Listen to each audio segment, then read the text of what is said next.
Hello and welcome to episode 188 of the Edges and Sledges Cricket Podcast. This is DJ and I'm going to be your host for this week. I've got with me Ashwin Garg. Ashwin, India have just won the second test match of the series at the Lord's Cricket Ground. You can hear it in my voice. I think I've lost my voice cheering for India over the last 2 days, but tell me, what is the emotion like at the moment? I'm feeling pretty drained, to be honest. I was going to say, you should be more excited. I feel like I can't stop smiling. I'm just fired up. It's great, but you can definitely hear it in your voice. Yeah, you can definitely hear it in your voice. It's pretty exciting. Here's the thing, though. Don't let our listeners be fooled into thinking you were at Lord's Day 3 and 4, and that's where you lost your voice. You lost your voice on day 5, alone, sitting at home, screaming at your TV like the rest of us. Eventually. That's what the trigger was. It wasn't being true. at the ground, but oh my goodness, man. Like GABA 2020, it just, what a journey. Sydney, Brisbane, it just, Lords now. Don't forget Chennai, Ahmedabad on the way. I mean, so much to talk about this test team. What a magnificent accomplishment. We go up and down. All of us will be criticizing number 3, 4, 5 and this, and why didn't we choose Ashwin? But when the Indian team pulls off a win like this, it is just unbelievable. It's huge. So much to unpack, so much to talk about, but overwhelmed with emotion. And I'm not sure your introduction did it justice. You'd seem a little drained. No, I do feel a little drained. And I'm actually going back to the last time I was at Lords in 2018. Varun was actually here from Singapore. Both of us had gone to watch India play cricket at Lords. That game ended on day 4. India being absolutely thrashed by an innings. Varun and I ended up watching Lagan after a few beverages because that was a guaranteed India win. I think we live streamed most of it on Instagram, which I had to later delete, which is pretty amusing. And Varun should also tell you the story about how he woke up the next day with 4 boxes of rice and nothing to eat that rice with. But you should ask him about that story separately. I have not heard this story. That sounds like a great story. It's a great story. So we'll get Varun on for next week. We'll preview the third test match and he can tell you that story. But yeah, Lords has been it has been somewhere that we haven't done that well historically. Obviously, we won in 2014. We lost in 2018.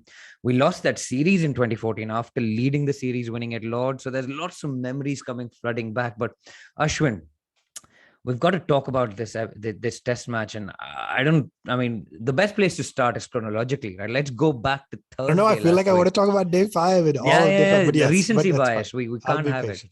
We can't have it. Let's go back to Thursday last week. First up, selection. Right, we all had our theories about selection, whether Siraj should play, whether Ishan should play, whether Shami should play, whether Ashwin should play, whether Thakur should be retained. One of the issues was removed when Thakur was injured, so he had to sit out. That left India with a choice whether they play Ishant or whether they play Ashwin or whether they play Siraj or they play Shami. They chose to rest Ravichandran Ashwin. Now, hand on heart, tell me, did you think at that time whether this was the right decision? Keeping aside hindsight, which is obviously how do you keep aside hindsight? I was like, yeah, it was the right call. They had to play Siraj. I think Siraj was ready to pick up 8 wickets. No. Hand on heart, tough call. We spent the better part of 3.5 days, almost 4 and a quarter days, almost saying this team is going to miss Ashwin because Moin was getting turned. Look, I think this false comparison we all make as Indian fans is Ashwin versus Jadeja, but that's not the trade-off. Ashwin does not bat at 7. The trade-off is Ashwin versus a 4th quick. And if I'm not mistaken, and I did the math right, this was the second back-to-back game where all 4 quicks or all 20 wickets were taken by the quicks. So can you look back at that now? No, forgetting hindsight, definitely felt nervous, felt like the wrong call. The pitch did get easier to bat. It got flattered, felt like Ashwin could have done some magic. All's well that ends well in this case. But yeah, very tough decision to leave out a guy with as many wickets as Ashwin has. Yeah, plus batting credentials. Could argue that he brings enough batting that Thakur brought. And I mean, frankly, the question that you're taking 20 wickets, does that mean that your quicks are really good, or does that mean your spinner's not bowling well? Because we are playing Jadeja, right? Sure, and Moin was turning the ball and taking wickets and was looking dangerous, but we'll talk about that later. So Ishant came in instead of Ashwin. Thakur was out. That was the one change that we made. For England, there was lots of stuff that went on. Broad was out. I think he had a calf injury, so he should be nicer to his calves. He had an injury square to Anderson, but he played. Ali came in, Lawrence went out, Hasib came in, Crawley went out. So there was a bit of like revolving doors being musical chairs being played by the England cricket team. Day one comes around, Ashwin. Overcast conditions at Lords. It rained a little bit. The start of play was delayed a little bit. Kohli should just give up the toss. I mean, we talked about this last week. You just forget about it. Just ask Root whatever you want to do. Root wins the toss, elects to bowl, which, if you remember last time, India were bowled out for like 125 after being put in similar conditions. But talk to me about this innings by Rohit Sharma. 83, right? I mean, how brilliant was that start? And we'll come to his opening partner, but Rohit Sharma in the first innings at Lord, I mean, he looks set for 100 to go on to the honors board, right? First up. Yeah, I think you set that up well. And I'm glad you started by saying, let's talk Rohit Sharma, because for the rest of this episode and for the rest of our memories in time, this batting will be highlighted by KL Rahul and maybe the tail in the second innings. But Rohit Sharma, 83, survived 145 deliveries, one of the most testing periods for a guy who we've said does not have the right patience, does not have the right temperament, etc. Showed tremendous ability at leaving the ball. Right, just left the balls that weren't there to be played. Just looked solid when he was pulling the ball at this point. Pulled it into the ground better. I know he perishes to getting to the pull shot, etc. But man, he looked so good. So very, very excited for him. Very gutted for him to be out at 83. Right, the Lords, whether there should be the kind of glory around it or not, there is something exciting about getting the 3 figures, getting your name carved on the Lord's honor board, its honors board, etc. But magnificent innings. Just negotiated the first couple of hours of play from I think we went into lunch unscathed, right? So going into lunch at Lords after being put into bed in cloudy conditions against Anderson. Did you did you do that on purpose or did it come out? I don't know. We'll see. But to go into lunch unscathed, magnificent. So phenomenal batting by both the openers. Fantastic. So the other opener was Rahul, and he went along at a fairly pedestrian rate. I think he was like 19 over 100 balls. Then he came out, stepped out and hit Moeen Ali. 126 run partnership broken only by Jimmy Anderson. Anderson also took Pujara, who sort of followed the ball on his way to slips. Kohli came in, looked... Did he feel Kohli was in control in this innings, Ashwin? Not initially. Then it felt like he was starting to find control, and then obviously perished to a Jimmy Anderson ball again, right? No, he got up by Robinson. Sorry. Yeah, he got up to Ollie Robinson. So small mercies. Thank you for that. But India ended 276. But the guy we need to talk about is KL Rahul. For a man who wasn't a first choice opener, I mean, leave alone a first choice opener, he was probably like the 4th choice in the middle order at one stage. How well has this man batted in this series to go up on the Lord's honors board on day one of this test match? Yeah, unbelievable, right? Even when he performed in the first match, people were saying, okay, good, but probably a one-off. He's unreliable. He bats well once in a while and then doesn't show up, etc. But I was just so thrilled for the guy, right? He's worked so hard. He has been following the team around. He's been in and out of the ODI setup, in and out of the T20 setup for a while, in and out for sure of the test setup. Had a good run till 2018. He then got basically completely taken out and then just kept doing enough in all formats to be on the fringes. And man, to perform in England, both test matches, to make a century at Lords, just grabbed the opportunity with both hands. So he looked incredibly gutted to get out early, immediately in the morning of day 2, but phenomenal. Kept India alive in that first match and obviously ended up going on to win man of the match. Yeah, and I mean he looks really good when he comes off, right? And I think he has the same issue that Rohit has a little bit, that they're both so pleasing to the eye that when the shots that they play, which may look a bit fancy when they middle them, look a bit ugly and ungainly when they don't come off. But he's obviously put in a tremendous amount of work into his test game, and it's brilliant. He got 50 in the first test match. Remember, he batted well in the second innings as well. And I mean, 129 at Lords. I think there's a video of them walking in after the day's play. It's just brilliant to watch it. You can see how much it meant to him and how much it meant to the team. And really, really pleased to see Rahul do so well. very gutting, very disappointed that he didn't go on. Maybe the occasion weighed on him. Maybe he sort of someone. I think Andrew Strauss was saying that if you get a big 100 on it on the first day or something, you sort of replay all the shots in your mind, which is actually true. It's a great observation. Like whenever you do well in a cricket game, you sort of come back home, you go to bed, and then you're kind of just before you fall asleep, you're remembering all the boundaries you've hit, all the sixes you've hit, or whatever. Maybe Rahul was replaying his innings just before he slept. Maybe there was a lot of stuff that went on. He was for him to fall that early. It was almost like he was an autopilot, right? Which it was like a 78 mile per hour ball which he hit to short cover.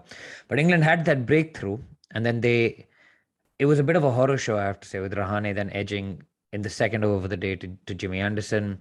Pant scores 37. Jadeja bats through for sort of 40-ish and some weird running with the tail, I felt. I mean, I think he should have trusted Ishant more, to be honest.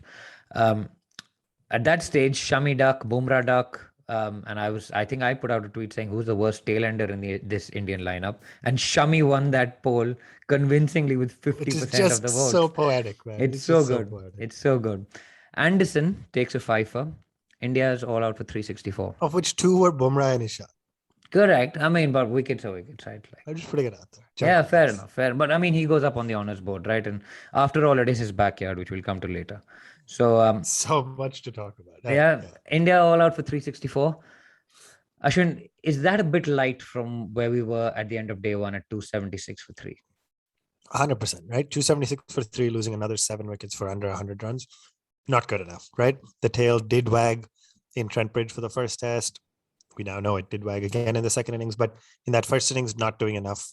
Your lower order didn't do enough. But the talking point there was really Pujara and Rahane, yeah, right? and That's what I was going to say. that's what I was coming to. Like, if it doesn't matter who bats at 8, if Yeah, number 3, 4, 5 aren't scoring your runs. Yeah, and Kohli not good enough for his standard, but still at least made 42 runs. Jadeja made 40 at 7.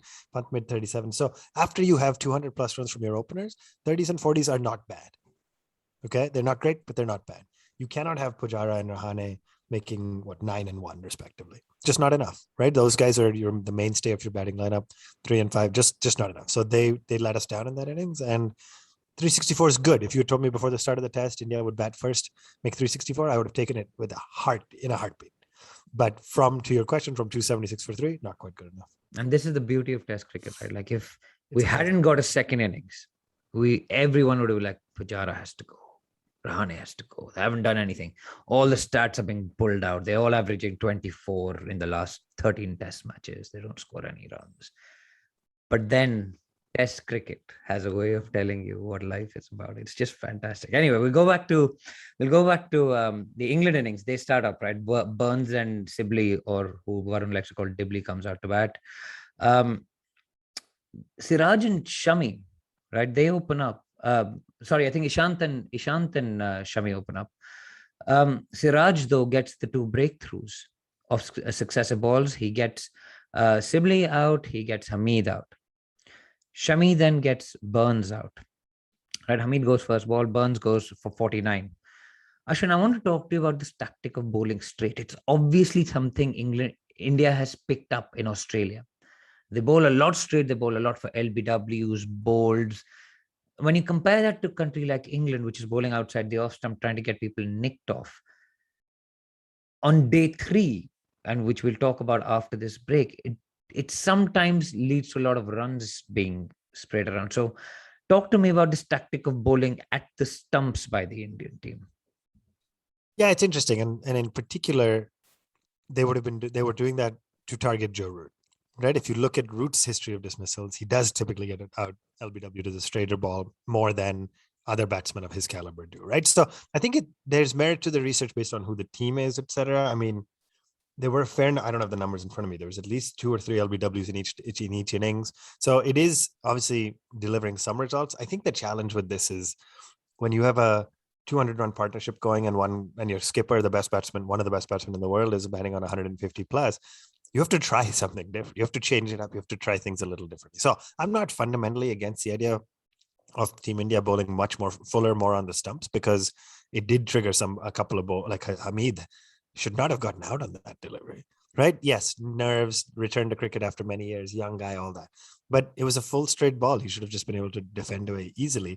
And because you gave yourself that chance against a new guy on the first wicket, you got the wicket by making him miss. Absolutely. So England ended day 2 at 119 for 3 in pursuit of 364. We will be going for a short break and we will see you on the other side. We're going to talk day 3, day 4, and day 5. Don't go anywhere. Welcome back from that break, and you're still listening to the Edges and Sledges Cricket Podcast brought to you by Seat Tires. Day 3 dawns. I'm at Lord's Cricket Ground, sitting in the Edridge stand, paying £165 for my ticket. The match is pretty evenly poised, right? India continued to bowl straight, leaked 35 runs in the first 6 overs. We opened with Siraj and Shami. Ashwin, was that the right call, firstly? Opening with Siraj and Shami? Opening the day with Siraj and Shami? I mean, I'm trying to remember how many was it? It wasn't a new ball yet, was it? Yeah. No, so, it was like 40 overs old. Yeah, I mean, I don't see why not. Siraj had looked the most effective on the prior day, so you want to make sure like anybody who's picked up 2 wickets in quick succession gets first crack. And kudos to Kohli, he did that a lot with Siraj all through this test, despite being the least senior or the 4th in line from a seniority standpoint with the team. So no issue there. Shami did not look really good, let's be honest, in that first inning. So it's really hard for me to debrief and be negative about Indian team decisions right now because I'm just so freaking happy. Yes, and so excited. This is the so it's really difficult for me to. This is the brilliance of Test cricket. Because I'm sure on day 3 we were messaging. Yeah, if we look at our WhatsApp text on day 3, I'm sure we were just angry.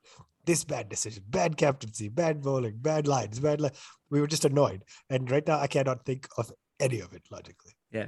It's so great. This is brilliance of actually recording this. You said I was lacking energy in the start. I think like a test match builds. I think this episode is going to build to an absolute crescendo by the end. Anyway, so it's a wicketless session, Ashwin. So I've gone there. 1/3 of my ticket has gone wicketless, right? The next hour is wicketless as well. Okay, so half the day is gone. They've been like no wickets. Johnny Bairstow finally goes. Completely brainless shot. I mean, the plan was pretty obvious. Falls for it. Gets out. Butler goes. Shami picks up a wicket. Ishant picks up his wicket. And then Moeen and Curran fall in successive balls. But Joe Root carries on, Ashwin. I have been to 2 test matches now in a row and watched Joe Root score 200s. Both centuries. Oh my gosh. Yeah, so I should just stop going to watch cricket. I think it's you. It must be for Indian cricket fans' sake. Yeah. I mean, what do you say, guys? Makes 180, doesn't get out. Flawless. No chance. Not a single chance. Yeah, just unbelievable batting. Soft hands when he did edge it, so it fell short of the slips. Just solid in defense. Picked apart the ball. It's just great batting. Nothing else to say. Absolutely. But then you see, this is again at the fag end of the day, England are 341 for 5. Right? Joe Root and Moeen Ali at the crease. Ali goes. Curran goes. Curran gets his first golden duck. First of 2. Which we count 2 as he gets a king pair. I'm spoiling too much. I'm too excited. All right. Yeah. And it all unravels spectacularly. England are 391 all out of the last ball of the day. But Ashwin, to my mind, and this is where the fun starts, the first defining passage of this test match takes place in that 10-ball over by Bumrah to Jimmy Anderson. Let's talk about it. Yeah. So Bumrah comes in. He oversteps 4 times in an over. Ashwin, what's gone on in that over? He's hit Anderson in the ribs pretty hard. He's hit him in the helmet. There's been a concussion test happening. The English guys were not happy. They probably thought it was intentional. The Indian guys would argue that Bumrah was trying to bowl quick, trying to bowl hard, maybe overstretching himself. So what's happened in that over? And why were the Englishmen so unhappy with that? You saw them exchanging words at the end of day's play as well. Yeah, I mean, you're absolutely right, by the way, that that was this passage of play that changed the game. And at the end, I'm jumping ahead again, but at the end, KL Rahul said this exact expression. I don't know if you caught it. He said, "You come after one of us, all 11 of us will come after you." Right? And that says so much about the team culture, the team dynamic, the vibe, the passion that Kohli has created. So, yes, Bumrah was bowling hard. there's multiple schools of thought, and we have talked about this on this show before. I don't remember when. 3.5 years of running the show, but we've talked about, should you show mercy on tailenders, not ball bouncers to them, etc. Nobody has ever showed mercy to Indian tailenders. Nobody has ever said, hey, Bumrah doesn't know how to bat, Shami doesn't know how to bat, let's not ball bouncers, let's not bowl at their head. The Aussies have done it, the South Africans have done it, the Brits have done it themselves, right? Stuart Broad has bowled bouncers at our tail. So when you think about that, you can argue whether it's the right thing or not, right? You No, can. but they're not annoyed that we bowl bouncers at them. They're annoyed that Bumrah is overstepping and bowling bouncers. So it's almost like he's doing it intentionally to hit him. If he's trying to hit him and get closer to him to reduce the distance between him and the batsman. If he's willing to do that, he should have gone like 1.5 yards in. just run. If he's like, I'm going to take the no ball, I'll take the penalty run, and I want to hit him on the head. Okay, but I don't know whether he caught this on TV, by the way. I don't know whether he caught this at the TV. Bumrah was also pretty grumpy on day 3. There was one point in which he was so annoyed how long Joe Root was taking to take guard and Johnny Bairstow that he actually bowled the ball underarm. Yeah. Did that come on TV? Because I didn't see it, but I read it. It was absolutely ridiculous. I was like, Bumrah just stood at his mark and bowled the ball underarm at the stumps. From his mark behind, his mark is like 6 yards behind. Yeah, but it's ridiculous, right? Expecting him to hop, skip, and jump and come in, and he just underarms it from there. And he's like, just annoyed. Yeah, he was really pissed. Here's the thing: the over rates matter. They actually cause points deductions in the World Test Championship, etc. So anyway, we know where the edges in Sledges Cricket Podcast. We're going to be biased towards our boys, but I don't think Bumrah did anything wrong. Yeah, bad bowling to bowl 4 no balls. Right? Not okay. Yeah, he was pushing hard. You're going to push that hard and try to get that extra bit of pace. Do it. Start your run up 0.5 yard further back.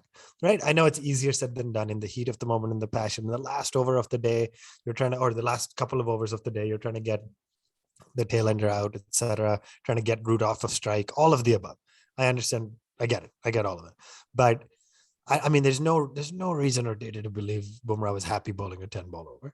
He doesn't want to be in the record books for that. There's no reason to. He doesn't want to play the 100 either, so doesn't matter. 10 ball set. 10 ball set, not an over. Yeah.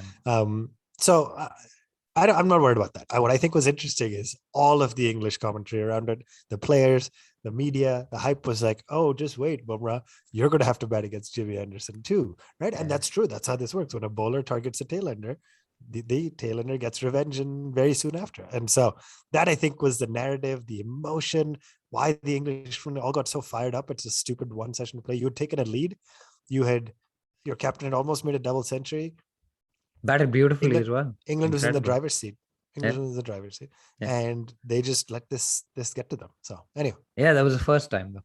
And then there was this prankster who came onto the field dressed in Javo came onto the field dressed as an Indian cricketer, which was absolutely brilliant. And when the steward catches him, he points to his logo. He's like MPL logo and the Baiju he started trying to rally the troops and move people to field positions. Absolutely brilliant scenes. But also the sizable Indian crowd that comes in on the weekend. I think a lot of people didn't take the Friday off work, but there were more people that came in on Saturday. People like me went in to watch it. There was not a squeak from us for the first half of the day, while England dominated. The second half, the crowd clearly found its voice. Maybe fueled by some beverages, etc. What else do you do when your team is getting pummeled, right? So it was a great day. Day 3 ended. Last ball of the day, Shami cleans up Jimmy Anderson. It was like the perfect end to the day. Yeah. It would have been extremely irritating for the Indian bowlers and the fielders and the fans to come in and watch England bat on day 4, to be totally honest with you. Mm-hmm. Day 4 dawns bright and sunny, good batting conditions. England, remember, have had great batting conditions on day 3. They had slightly tough batting conditions on day 2. They had a bright sunny day on day 3. It was hot. Day 4, hot. 0 for 0. Rahul goes early, nibbles at 1. Rohit pulls 1 for 6 and then hits 6 and out, man. Yeah, 91 miles an hour, he hits it for 6 off the front foot, which is just an insane idea. Okay, I'm going to ask you this question, but does Rohit Sharma not believe in ducking under this ball at all? Have you ever seen Rohit Sharma duck? I I don't think I've ever seen him duck under anything that's pullable. But So are you saying I that mean, he does not duck under short balls? I mean, I'm sure he has, but in I can't general, remember the last time he's ducked under he's one one, of the to be best totally pullers of honest. the I ball in agree, world but cricket. he So he never backs ducks. himself. Ricky Ponting used to duck. Ricky Ponting was a pretty good player of the pull and hook shot. Yeah, I guess. Yeah, you're right. No, he should. I'm not saying he shouldn't, but I'm saying I get it. He's just backs himself that much with that shot. I agree. And I mean, you watch him hit a 6-1 ball. Next ball, you see what the plan is. There's another man that's gone out there, and it's probably a worse delivery. It's like going down leg side, and he's just helped it to Moeen Ali, which is. And that six was worth it.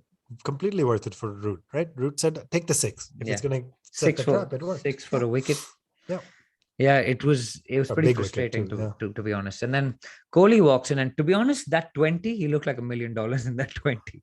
Yeah, cracking way it better than Then comes the second defining moment in this little tussle between the teams. Jimmy Anderson does not like what Virat Kohli does. Talk us through that incident, Ashwin. I want to hear you tell it. It's Anderson and Kohli and the backyard problem.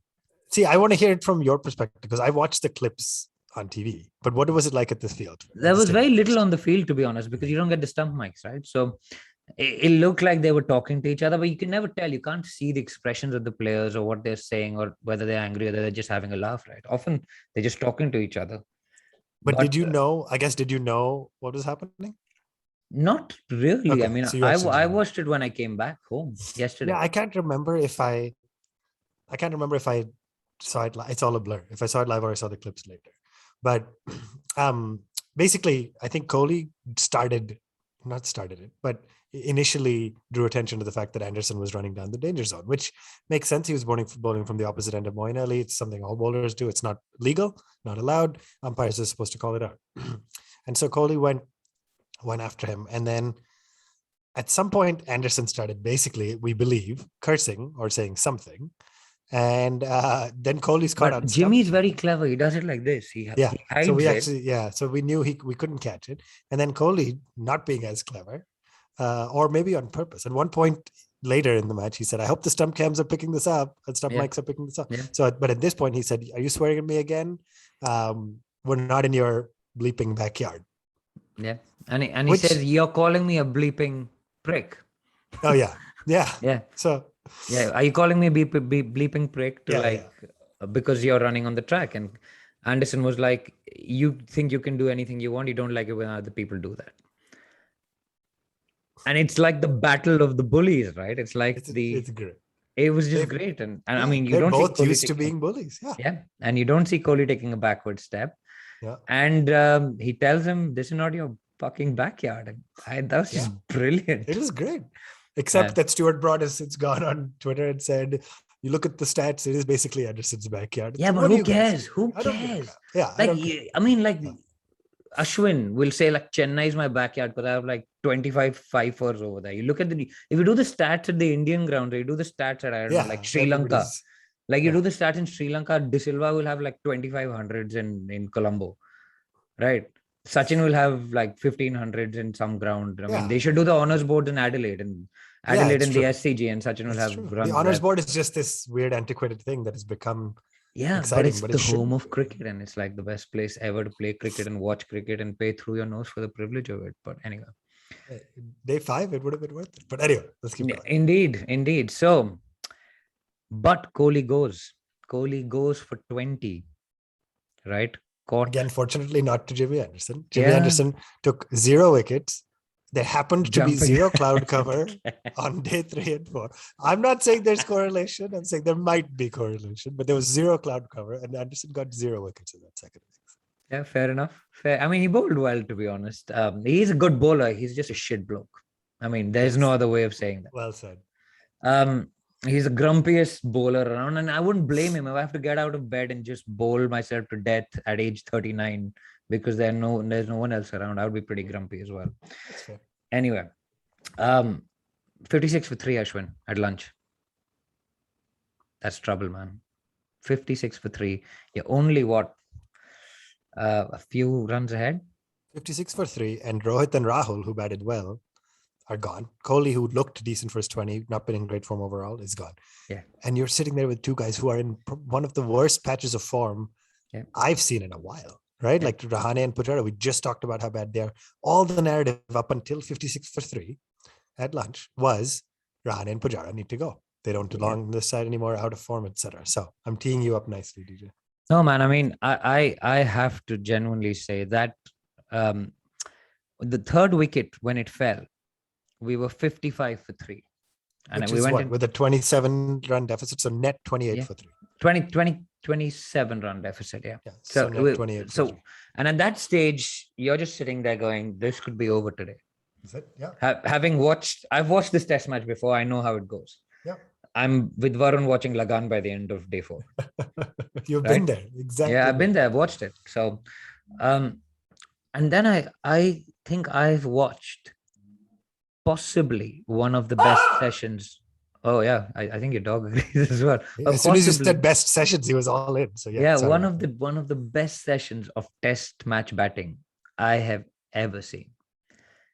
Pujara, I think he got off the mark on his 40th delivery. Yeah, 38. The crowd he was like striking at 2.5 at one stage. The crowd was cheering his 100th ball. He was on 12 at that point. The crowd cheered his 200th ball. He did not care.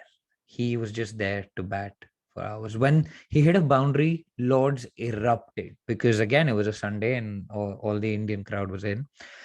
It was just a masterclass in putting away your ego and batting for the team, which was, I think, for this match, it was so brilliant because there were no passengers in this team. Everyone contributed somewhere. Ishant picks up 2 and 2 balls, right? Siraj picks up 2 and 2 balls. Jadeja with the bat. Jadeja in the field running out Mark Wood when he's batting with Joe Root to cut down that lead. Everyone has contributed in some way or another. And Pujara and Jinx, the men under the most pressure. And if either of them had gone at that point, it would have been curtains for them probably for the series, at least one of them. There's Vihari waiting in the wings. There's Mayank waiting. The Sky is now arrived. Prithvi Shaw is going to be available. There's a conveyor belt of batsmen waiting to come in to take these guys' spots. Ashwin, what does it take? What type of character does it take to put all of that noise aside and just bat the situation for the team? Yeah, I mean, this is what differentiates the professionals from the rest of us, right? This is what differentiates the players who can qualify to play for one of probably the hardest cricket team in the world to make the playing 11, right? Country of 1.3 billion people. It's completely unforgiving media, including people like us, let's be honest, right? Including people like us who want to give them chances sometimes, other times we're not forgiving at all.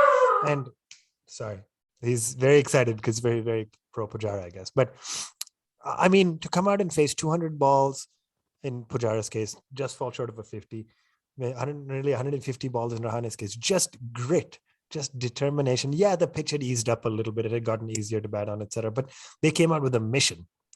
The mission was you have to bat long enough to keep all 3 results alive, essentially. Because if they had gotten out, then the draw, then essentially it was a done deal. It was a done deal. There's no other way to look at it, right? Very, very difficult for India to survive from that situation. So kudos, full credit. Varun and I were talking about this a little before offline. Like, does it immediately forgive them of the bad patch of form they've had, or immediately automatically guarantee their spots in the team for the next few series? Probably not. Definitely for the next match, they've earned it.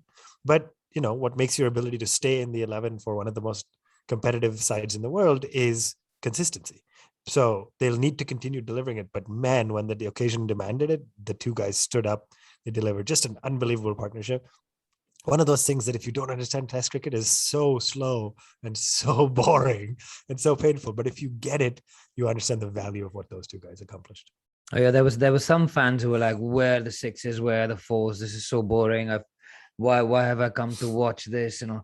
But I mean, man, it was one of the best sessions of Test match batting I have watched. Just pure grit. And I think the saying is, when the going gets tough, the tough get going, right? So I think my vote for the Seat puncture resistant player of the week goes to Ajinkya Rahane here. Just a magnificent 50, under incredible pressure. I think he's probably under more pressure than the number 3 for the Indian team, Pujara.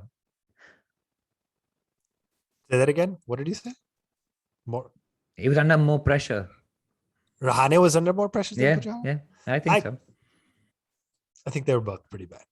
They were both under a lot of pressure. There's probably more alternatives. We can give right them a now. joint award. I think let's give them the joint. Pujara has won puncture resistant before for similar innings, but let's give them the joint. And Jinx is a Seat boy as well. So yeah, okay.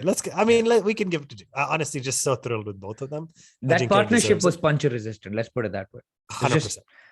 It was. 100%. It made you feel safe. 50 plus overs. It just beautiful. It was just brilliant. So, that's the first award of the week. We will come to the second award. But then Wood takes Che, Paul comes from nowhere, Moin takes Pujara and Jadeja. And at that point, I think the Indian fans are like, man, the ball is spinning. Moin Ali's taking wickets. We don't have Ashwin in our team. Yeah. I think that's when it started to feel a little bit of doubt coming in. It was both the Moin Ali spin and 175 for 6, which is a 148 run lead with about 120, 130 overs to go. Yep. Yeah. It matches. This is England's game. Yes, we could have done it, but still in England's camp. And this is where the beauty of Test cricket and the math and pacing of a game comes into play. It's just how many runs do you need to make, but also how much time do you need to play out so that England gets to a point where it's just too many runs with just too few balls left. And at 175 for 6, needing to bat out, that would have 175 for 6 was at 80 overs. Needing to bat out probably at least 20 more overs, 20, 30 more overs looked very, very difficult. Yeah. Yeah. So India have wobbled. Bad light then comes to our rescue. I mean, that was a little bit controversial too, right? It was the 81st, 82nd over. Yeah, it was the 81st, 82nd over. Moin Ali was bowling with Joe Root because they were just trying to wrap up the overs before the new ball was available. New ball had become available, but bad light started to play it. And so what was really interesting was Rohit and Kohli sitting in the famous Lord's Pavilion that has a camera on them at all times, so it's visible. And I think they were generally signaling to the batsmen, hey, talk to the umpires about light. They had light meters around, they had light meters available, etc. Sorry, they were generally signaling to the umpires, hey, to the batsmen, go talk about light. And at that point, according to the reporting, I don't know how much is true necessarily, Joe Root then asked for the new ball. And as soon as he asked for the new ball, the umpires looked at the light and made the call saying, hey, light is not enough for us to make batsmen play quick bowling. Kohli and Rohit are doing this great gesture from the pavilion, just like angrily gesturing, saying, if they're up play, we can't let these guys play in bad light. And they got taken off. So with just under 8-9 overs left to play in the day, the Indian players got a little bit of a respite, got to go rest it out and come back for day 5. Just as the momentum was with England, they just picked up those 2 wickets in 8 balls by Moin Ali. Rishabh Pant had to come out of his relaxed pose. I think he was lying on a table sideways and just chilling out before his innings. He had to come out and actually bat. He got a fantastic reception at Lord's. That man is loved everywhere he goes. It's just brilliant. Ashwin, 153 runs ahead at the end of day 4, right? This is the time that we go into a Seat strategic timeout, and we will be back with the grand finale, day 5. Have we got enough time? It hasn't started counting down for me, so let's just keep going. I've got 38 on my audio recording. That's why. Let's just keep going. It hasn't warned me yet. Okay. Welcome back from that Seat strategic timeout, and you are still listening to the Edges and Sledges Cricket Podcast brought to you by Seat Tire. Ashwin, India start 153 runs ahead.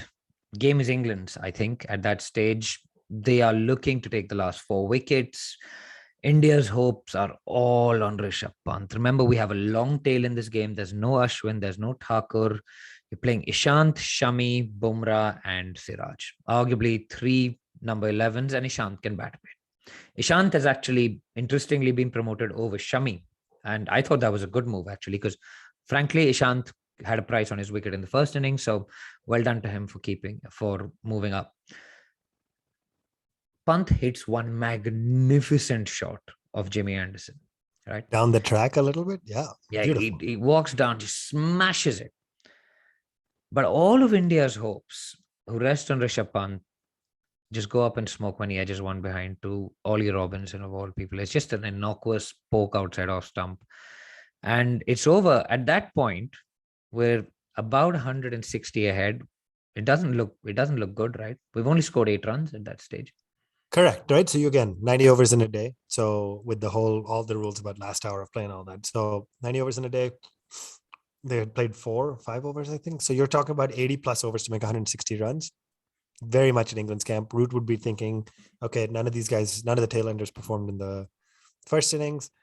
All of us were thinking going into the end of day 4, all of us were strategizing. What do we need to do, right?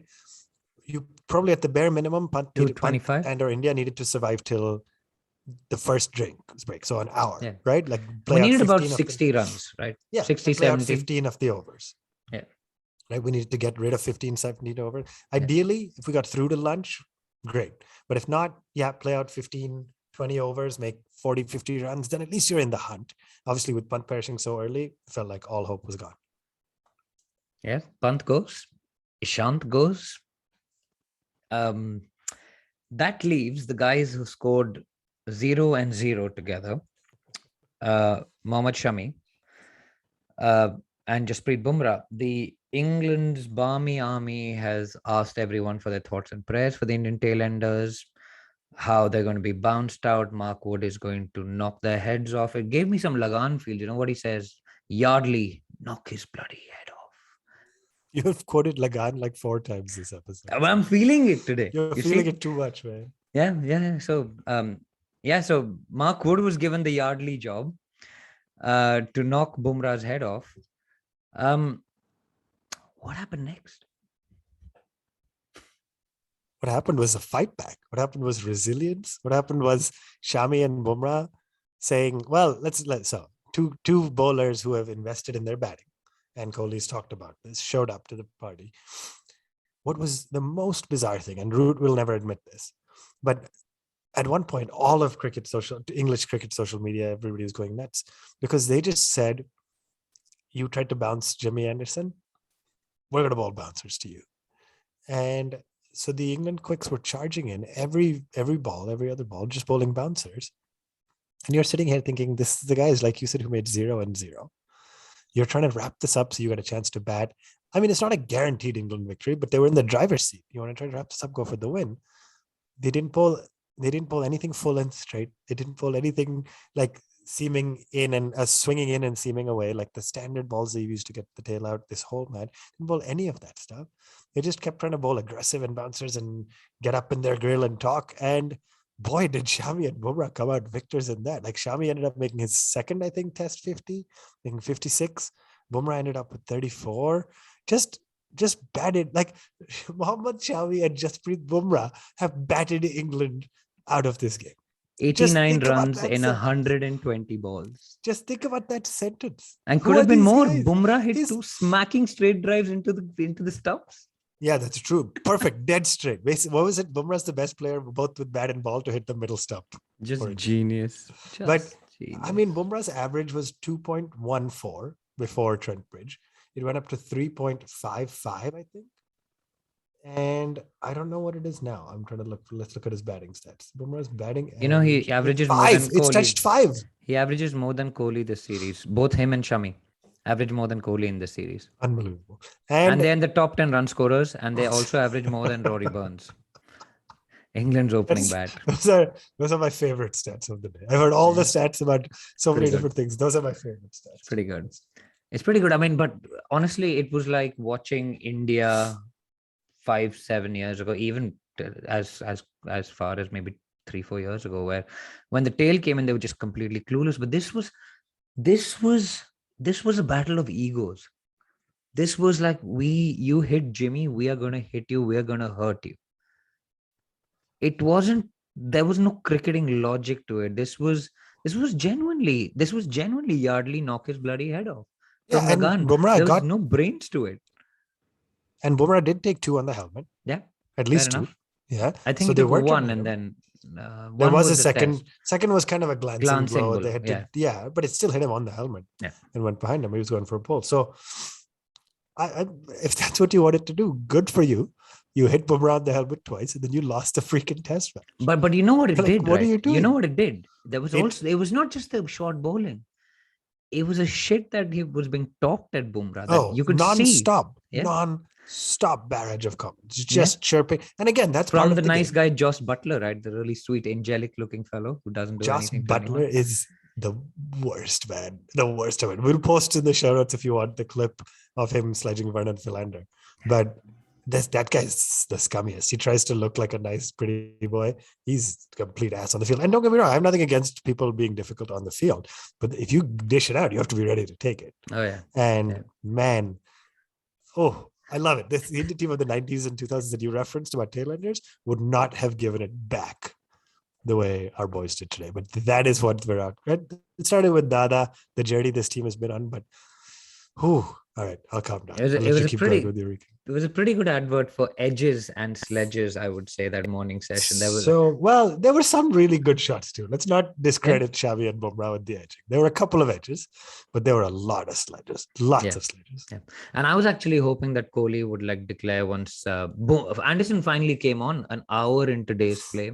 Why? Was he scared? They were just waiting for cloud cover? No, but Anderson bowls 78 miles per hour bouncers. It's not going to be threatening. Yeah, they were trying to scare and intimidate. So you had Wood and Robinson. Yeah, but all it did, and there's a story of, I think, Devon Malcolm, who tells, I think, South Africa, you guys are history, because he gets hit by a South African bowler and he blows the team away. It's one of those stories where, Bumrah seems like a pretty chilled out character. I don't think he's a guy who gets easily riled up. He just does his thing. You can see he's usually pretty chilled on the field. He's calm on the field. But I think today is the first time I've seen Jasprit Bumrah fired up. I think I texted you guys when he came on the bowl. I think I know what was missing in the last 6 months. Bumrah just wasn't angry enough.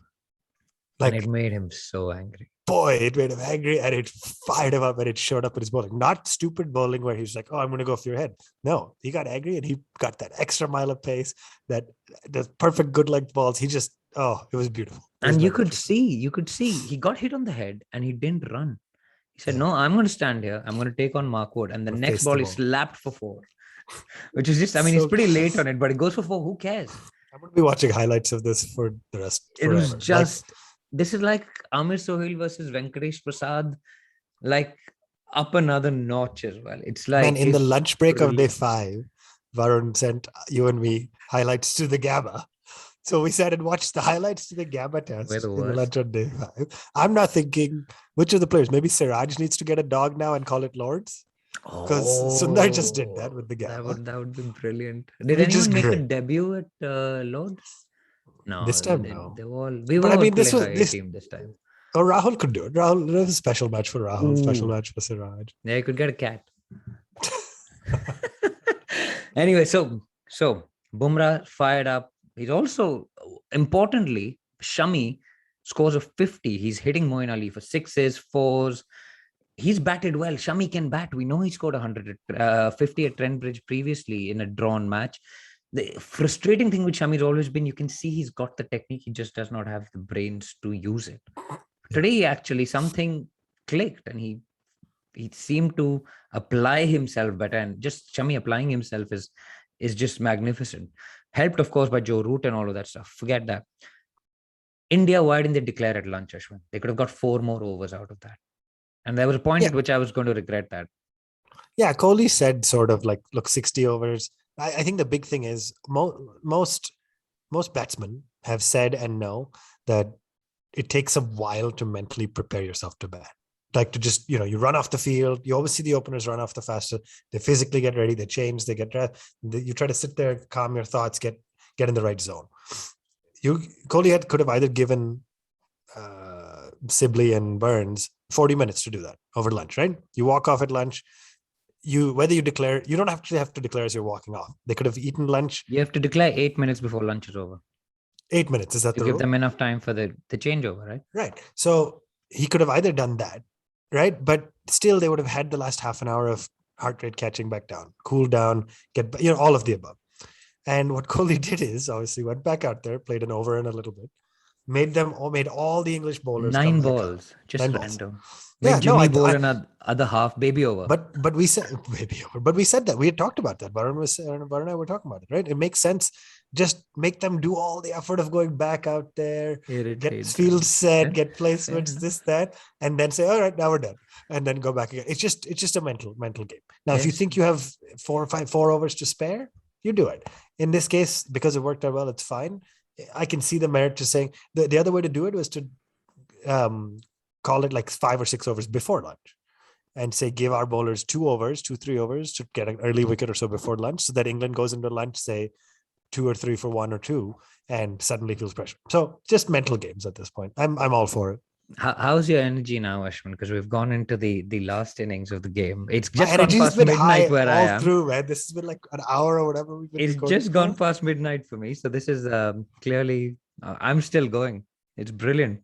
You need me to play some of the voice clips that you sent us of you sitting at home going crazy and screaming? You can play the safe for work ones. Oh, I don't remember which is which. The first one. Game. It's a dangerous game if I start doing it. But anyway, but I need to rile you back up, man. What an innings this 4th innings was. Right. Bumrah and Shami. Shamrash. Are they Shamrash? Boom. What was Gavaskar was saying? Boom sham? Sham boom? Shamra. Has to be Shamra. Has to be Shamra. Pretty good. Hashtag Shamra. Right? Cool. Yeah. They're both loose. They've both scored runs. They're both fired up. They're both pissed off. Even Shami had words with the umpire. Pissed off. Even Shami seems chilled out, man. He just likes to eat biryani and send Instagram. Yeah, Shami doesn't seem like anything else. Random But everything, it was just the most heated game. The pavilion, people were heated up. Everything on the field, every ball. Kohli was heated up, sitting in the dugout. In the pavilion? Rohit was getting heated up. Rohit seems pretty chill. Ridiculous. Like, how can you piss Rohit Sharma off? He's so relaxed. England Test cricket cat, my friend. Yeah, and so first ball, Rory Burns, bang on the gloves. And like pitched at a good length and kicked up. Like it was a great ball. Great ball. And all the Indian fielders come closing in. Yeah. It's theater, man. At this point, for again our listeners, mathematically it was very difficult to lose.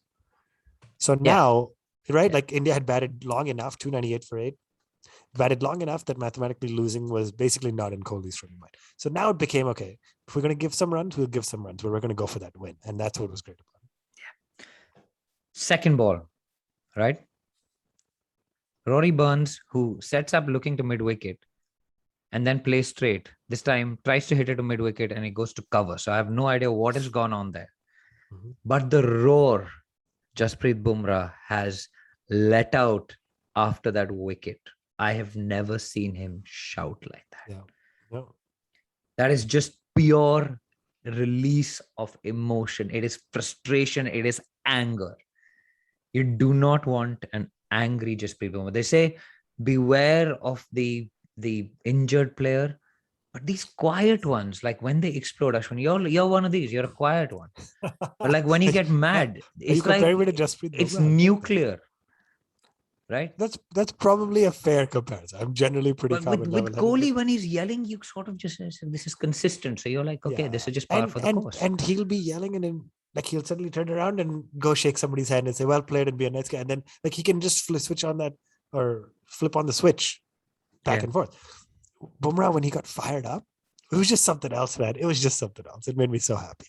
That is the kind of stuff that gives people heart attacks. Like it's pent up so much and when they release it. Anyway, not wishing that on anyone, of course. Bumrah takes that first wicket, right? Burns is back in the pavilion, 0. In comes Mohammad Shami, his Shamra partner. You're really struggling with this. I am really struggling. It's past I thought you want to call it Shamrash. That's why you're going to Shamrash, because we call him Bumrash, no? Yeah. Takes Sibley, edges one to Rishabh Pant. It's 1 for 2. First time in the history of England cricket that at the home of cricket, the 2 openers have been out for 0. Isn't that surprising? Yes. When Kohli, when that second wicket falls and the team goes absolutely nuts, it is just, at that point, Kohli was staring at my celebrations screen. today. They were just on point, man. Like his That's a Sam leader. Curran What a one. leader. Pant hasn't even caught the ball. Yeah, And he Kohli's jumped. taking off. He It's just, oh, dude. It okay, was one for just two. outside. One for two. One Okay, for two. okay, One for two. okay, okay. In comes Hamid on a king pair. He's been out first ball in the first innings. He's in. I sort of feel for him. I like him. Hamid's actually one of he seems like a decent guy, Yeah. right?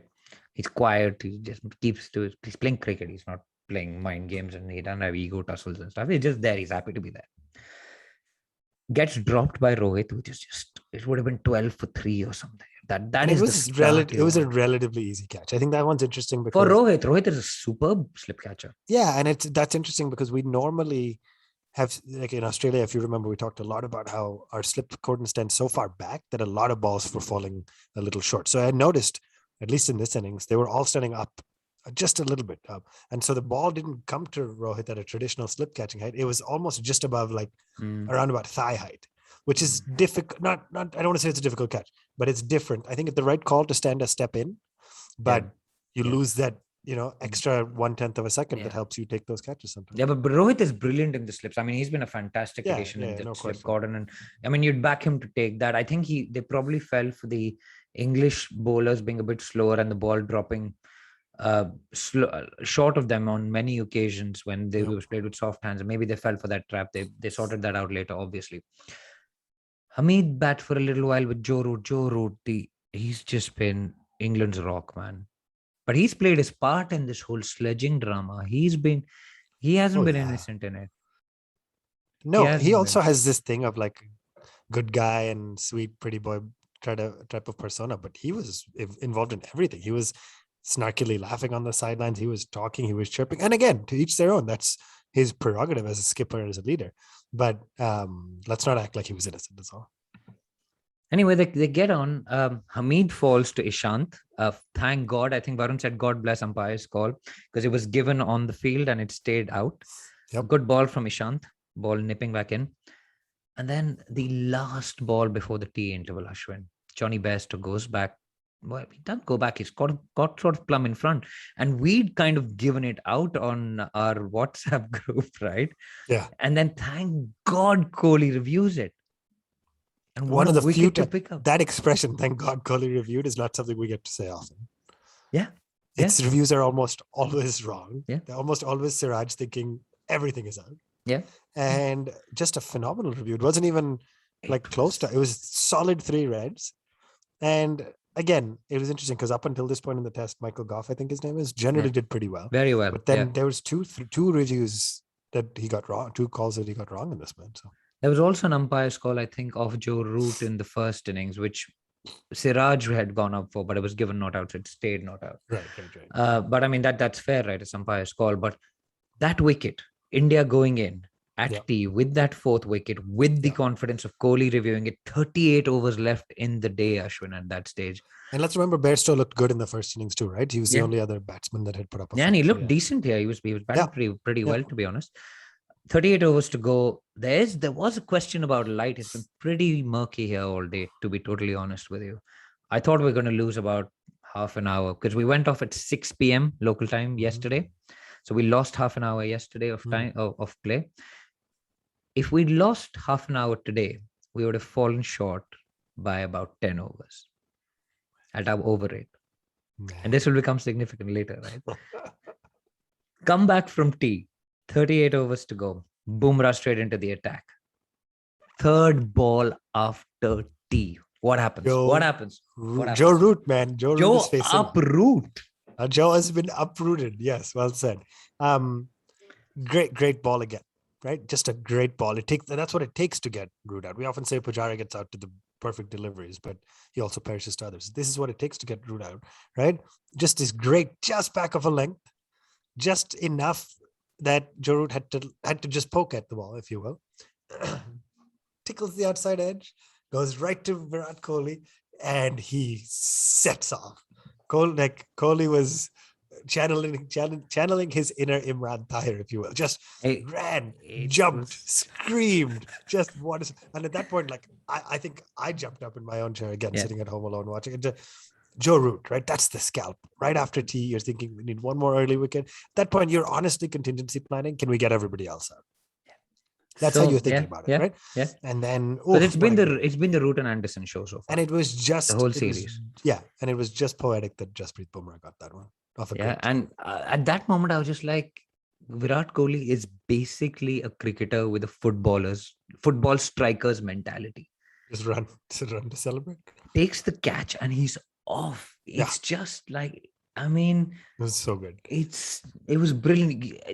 There's a picture, I think, of Bumrah like screaming, Virat on the run, Rohit pointing at Virat. It's just brilliant. It's drama, it's theater. It's so 5 down, Ashwin. 5 down. You've got 5 more to go. Everything's gone to plan so far. Yep. Then one of the villains of the piece, Butler, flashes at one. I honestly thought it caught it. I honestly thought Kohli had caught it.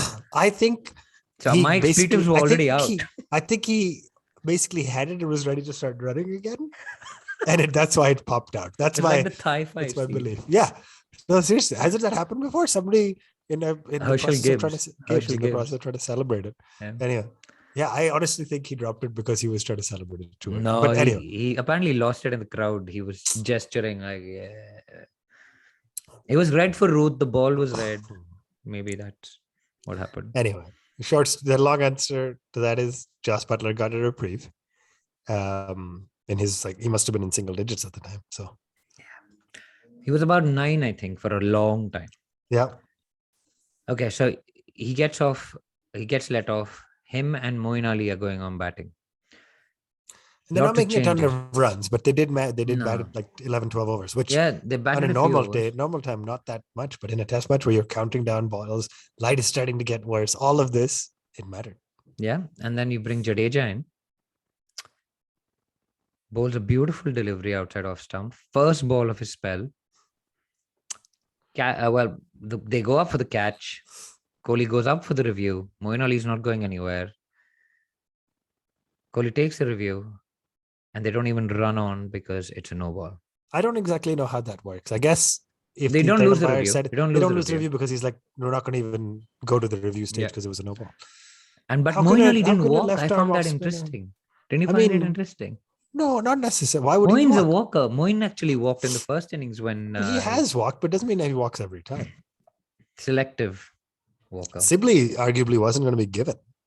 Yeah, the umpire hadn't raised his finger. Yeah, but everyone had gone. Everybody was sure, and so they would have reviewed, but he walked. So anyway, yeah, Moeen was an interesting one, right? Like it's so hard to be forgiving to a left arm slow off spinner who bowls no balls. But on the first ball of his spell, consistently does it.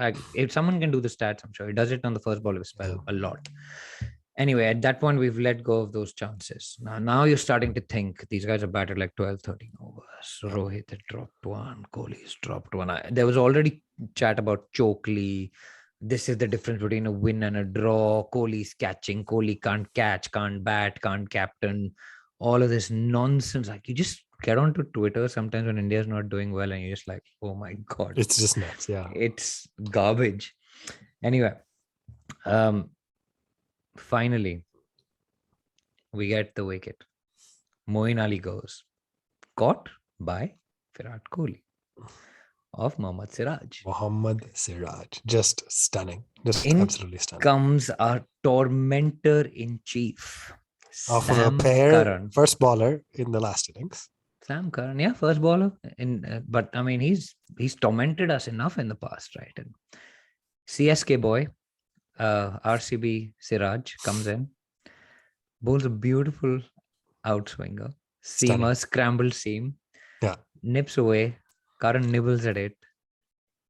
Before it's reached punt, Kohli's off. You watch it. You should do the freeze frame. Yeah, it is so good. Kohli's like, the ball hasn't even reached punt yet.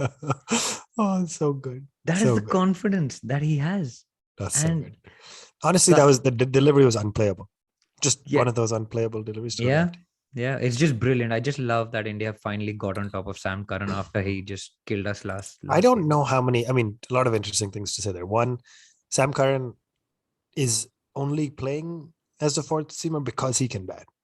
So it'd be interesting to see if England looks at the same kind of, I don't know who else is in their squad. I don't have it open, but if they look at a similar kind of approach and they say, hey, let's assume we want to pick our bowlers for people who can bowl.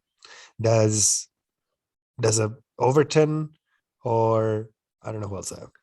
Wokes, is he in the squad? Like, do those guys Wokes make? is injured, I think. Oh, right. So does somebody like an Overton make it into the squad ahead of? Could be. He's got more pace anyway. Yeah, and I would just give more options, right? Or when Broad comes back, Broad's out for the series, I think. Oh, okay. So he's anyway, now a cheerleader so on maybe Twitter, Karan, basically. yeah.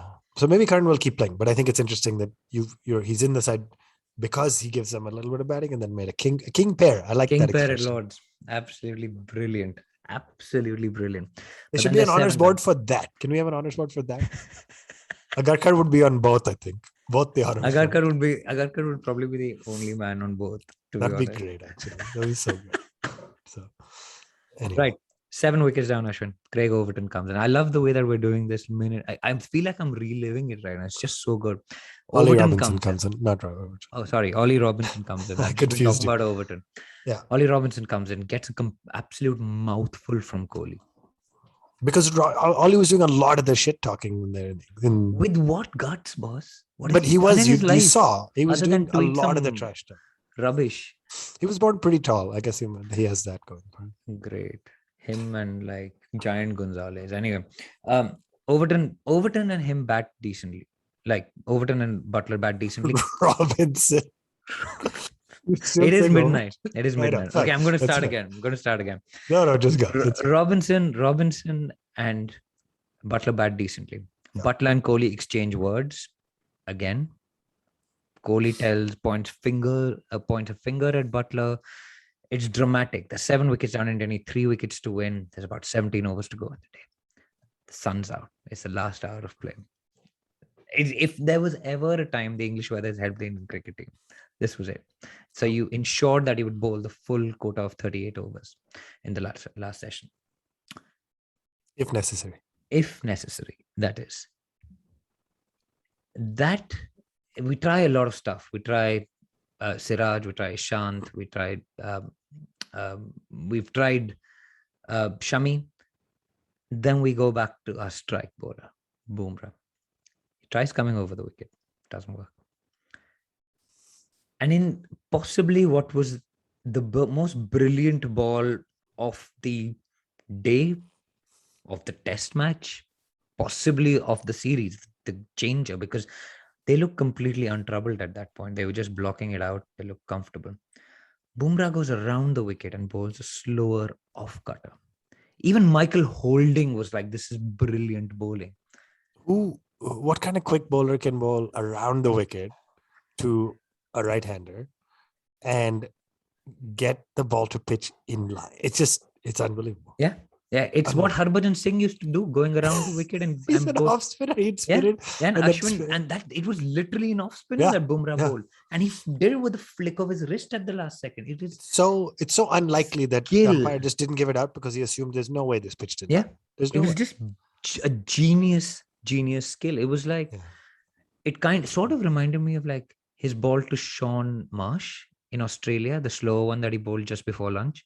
It reminded me a little bit of the dipping Yorker Malinga bowled in the 2019 IPL final to win the IPL for Mumbai Indians. It was just brilliant. Umpire doesn't give it. Kohli straight up there with his review.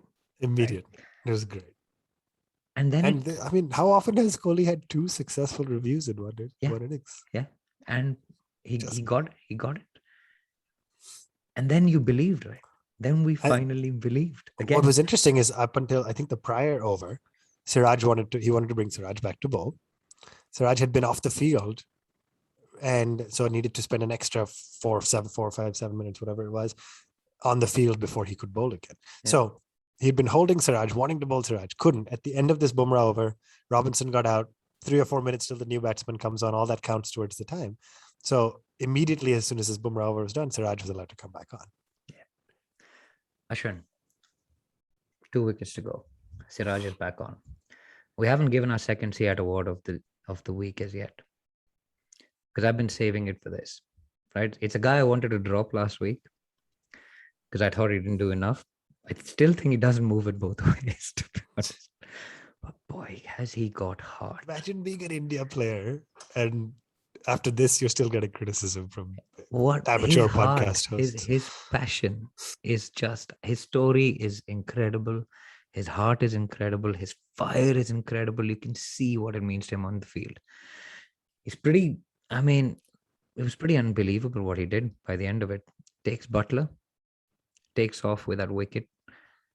And then, in the most fitting way to end this test match, the arch villain Jimmy Anderson comes in and gets his stumps knocked over by Siraj, who then runs past Jimmy and picks up one of the stumps. And just for that act and taking 8 wickets in this match, my nomination for the Seat Security Player of the Week, the thrill of speed with complete control, is Mohammad Siraj. I mean, it's one of those matches where multiple guys could have got it.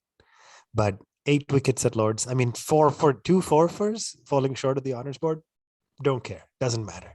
Right? Didn't he fall short of a 5 for in No, he got it in Australia. Shardul got 4. Shardul got? So he's Sorry, got 5 for 73 once. But I mean, what a journey too, right? Where did we start? We started at Melbourne, Sydney, Brisbane, and now Lords. Mohammad Siraj wasn't didn't have a real consider. Like, remember who Mohammad Siraj was a year ago? RCB He was bowler. just a lord. Now he's Lords. He was just a lord. Now he's Lords. I love it. But he was just an RCB bowler who would often go for more than 40 runs in his 4 overs. Not that effective. It was Siraj and Saini bowling for RCB. We did not, or most people who don't follow the domestic scene did not know this guy's red ball abilities, because all we had seen of him was white ball cricket. And the journey from, I could talk about this for hours, I won't, but the journey from Australia to how he's become a mainstay in this lineup at Lords, in England, doesn't bat that well, and still found his way into a lineup with Ishant, Shami, Bumrah, Umesh, Shardul, all of these guys in the squad, right? And Siraj, because of this incredible passion, this incredible ability to pick up wickets, unquestionably for me, Seat Secure Drive Player of this week. Yeah. But I want to talk about that moment because there's a visual that I hope becomes one of those epic visuals where I'm trying to do this math. I think Jasprit Bumrah standing at fine leg. Jimmy Anderson it goes for the ball, gets bowled, and is just so shell-shocked in those first few seconds that he missed the ball that he's holding that pose. You have the visual in front. If you're watching this on YouTube, you'll see he's holding that pose.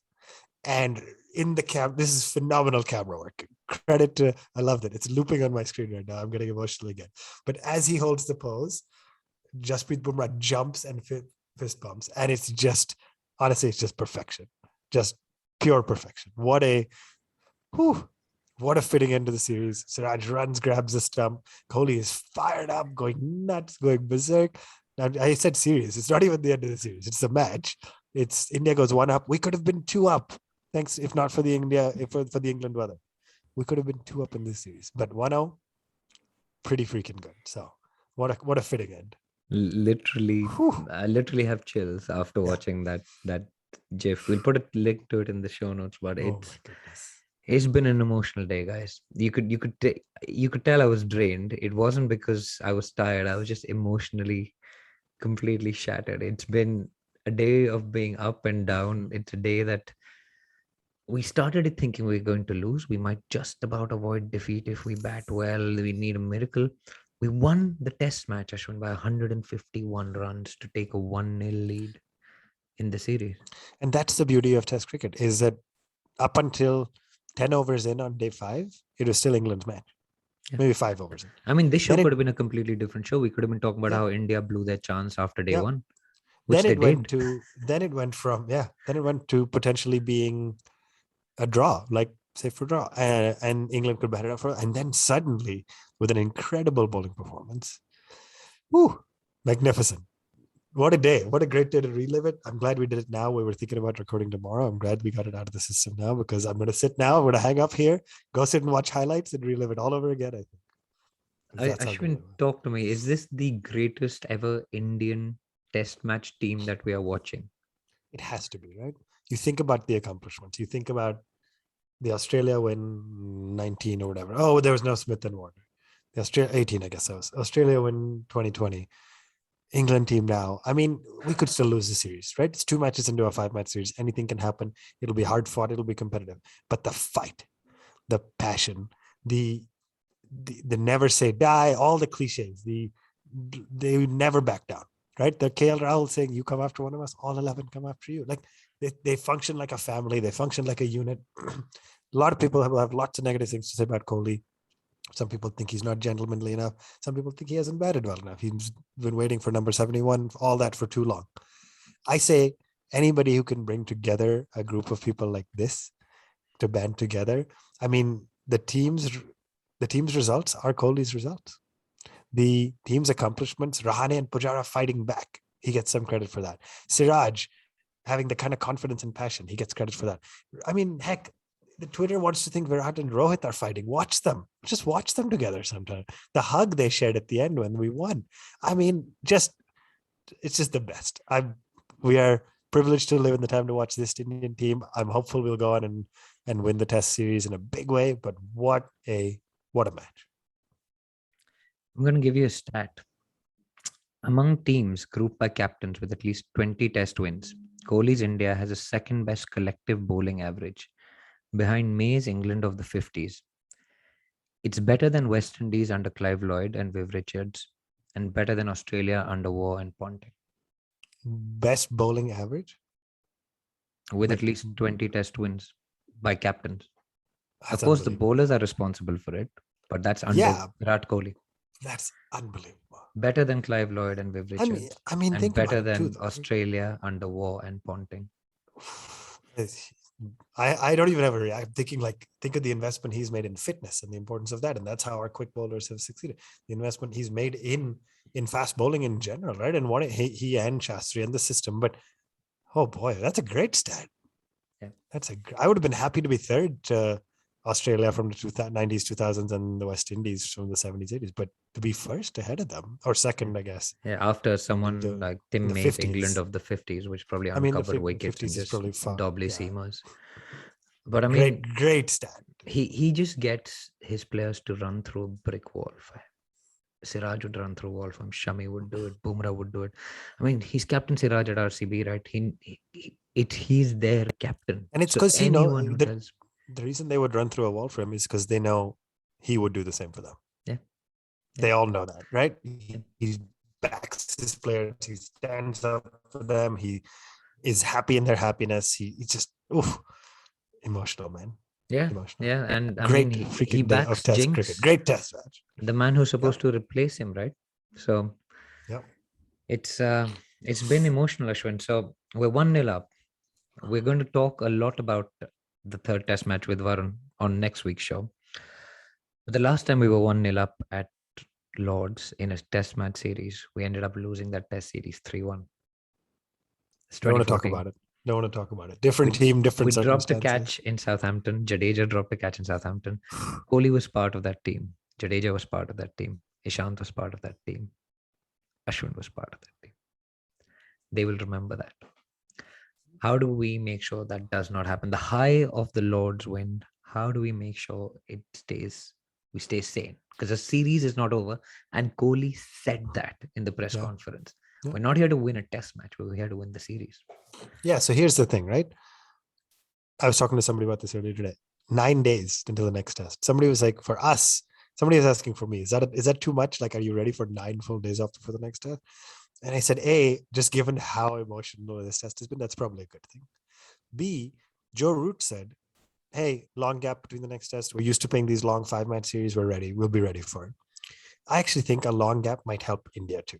Because if you play again in 3 days, this high is so much adrenaline. The high is so real, so recent. 9 days, they'll be partying for 1, 2, 3 days.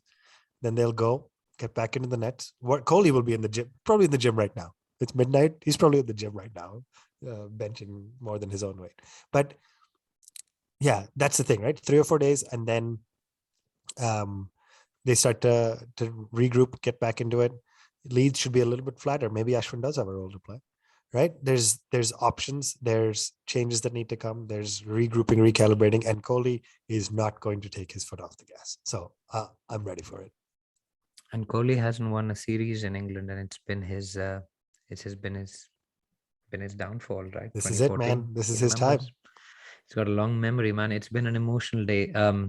I think before we go, we should definitely replug the hashtag Bat with Siat contest. Um, Tell us the name of the Indian Test cricketer that holds the record for the maximum number of sixes in a single Test innings.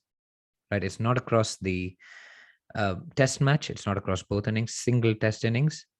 It's not the world record, it's the Indian record, and it's held jointly with Navjot Singh Sidhu, who's the other Indian cricketer to hold that record. The hint, because we've got quite a lot of answers, I'm going to give you another hint though. He is an opener. He's been opening the batting for India. So tell us the answer to that question with the hashtag BatWithSiat on Twitter.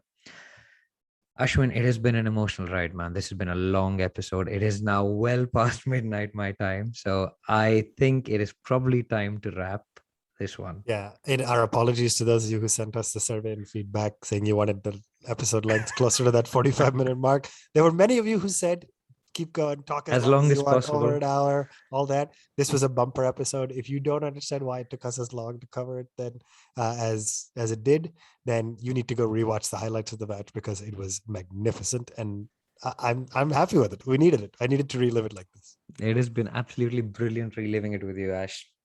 And until next week, take care, stay safe. And this is the Edges and Sledges Cricket Podcast brought to you by Sia Tires.